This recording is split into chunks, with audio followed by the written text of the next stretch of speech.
Olá, queridas e queridos do Gran Cursos Online, eu sou Kiara Ramos e estou aqui para mais um Momento Grandicas voltado à advocacia pública, à advocacia de Estado, e vamos falar agora de uma forma bem geral sobre os critérios de classificação que se encaixa à Constituição de 1988. Esse é um tema recorrente nas mais variadas provas de concurso público, sobretudo da advocacia pública, sobretudo da advocacia de Estado. Então vem aqui comigo na tela, por favor.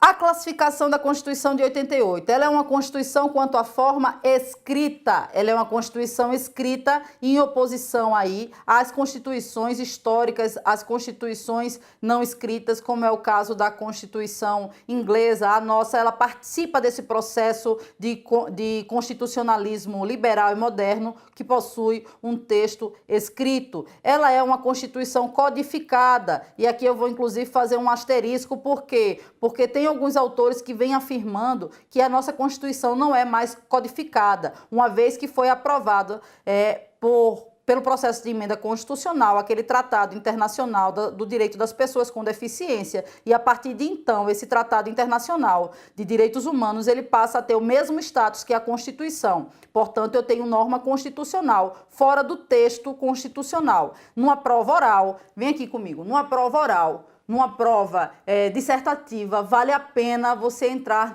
nesse quesito, dizendo e demonstrando que tem um conhecimento aprofundado sobre o tema, afirmando que a partir da aprovação do Tratado dos Direitos da Pessoa com Deficiência pelo Coro de Emenda Constitucional, nós teríamos normas constitucionais fora do texto. Por quê? Porque pela sistemática moderna da Constituição de 1988, todos os tratados de direitos humanos que forem aprovados pelo quórum qualificado, pelo processo semelhante ao processo de emenda, esses tratados eles ganham status constitucional.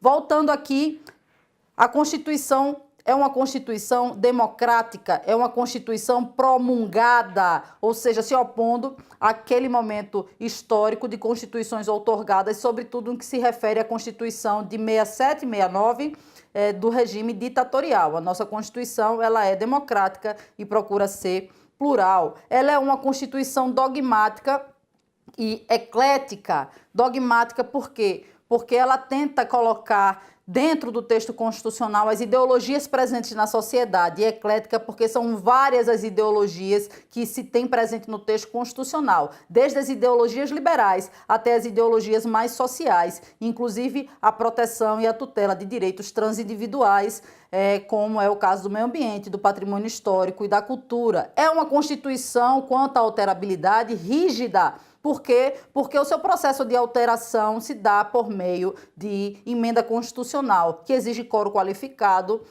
dupla aprovação em cada uma das casas do Congresso Nacional, por 3/5 dos votos. Ela é uma Constituição formal. Significa o quê? Significa que não importa qual o conteúdo, se aquela norma, aquele texto normativo está presente no Código, na Constituição, é norma jurídica constitucional e, portanto, deve ser respeitada como tal.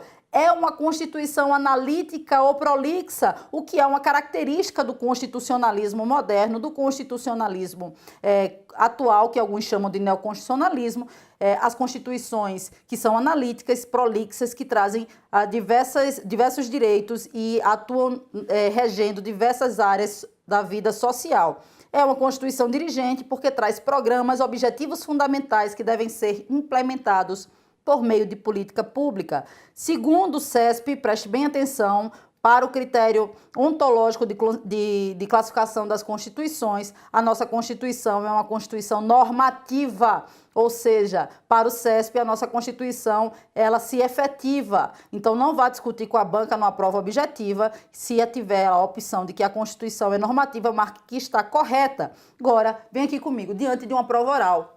diante de uma prova dissertativa, você pode argumentar que o processo de concreção da Constituição é diferenciado e algumas normas não têm a concretude necessária, por isso que alguns autores questionam se ela efetivamente é normativa ou se é uma Constituição nominativa, que quer ser efetiva, mas não consegue por situações alheias à vontade de quem exerce e de quem é o titular do poder constituinte. Por fim, é uma Constituição, voltando na tela, principiológica, trazendo aí dentro da sistemática do neoconstitucionalismo princípios relevantes, com todos eles corolários da dignidade da pessoa humana, e é uma Constituição expansiva que busca ampliar todo o rol de garantias fundamentais que já vinha dentro da história constitucional brasileira sendo tutelados. Então é isso, gente. Essa é o panorama geral de classificação da nossa Constituição de 1988, tema recorrente em diversos concursos. Espero ter colaborado. Se gostou, segue a professora Kiara no Instagram e no Facebook. Até a próxima dica.